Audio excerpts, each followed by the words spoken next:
ওরা কি পারবে বাংলাদেশকে বিশ্ব দরবারে তুলে ধরতে? On behalf of Bangladesh, বিশ্বের বড় বড় প্ল্যাটফর্মে যখন একজন বাংলাদেশি আত্মবিশ্বাসের সাথে বলে yes I am from Bangladesh, তখন বুকের ভেতরটা অন্যরকম এক গর্ব কাজ করে। একজন অতিথি যখন একটি হোটেলে প্রবেশ করে, সে খোঁজে সম্মান, আন্তরিকতা আর একটি সুন্দর অভিজ্ঞতা। আর সেই অভিজ্ঞতার পেছনে যারা কাজ করে তারা হচ্ছে আমাদের হসপিটালিটি ইন্ডাস্ট্রির ফাইটাররা।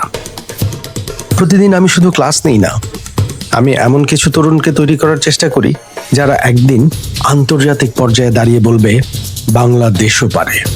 আমি গর্বিত, কারণ এই গর্বের যাত্রায় আমি একজন শিক্ষক হিসেবে যুক্ত আছি। আমি গর্বিত কারণ আমার স্টুডেন্টরা আজ বিশ্ব দরবারে বাংলাদেশের নাম উজ্জ্বল করছে। এটাই আমাদের হসপিটালিটি, এটাই আমাদের Bangladesh. so we are ready. Thank you. আমি বিশ্বাস করি আগামী পৃথিবীতে বাংলাদেশের সবচেয়ে বড় শক্তি হবে আমাদের দক্ষতা, আমাদের ভদ্রতা এবং আমাদের হসপিটালিটি।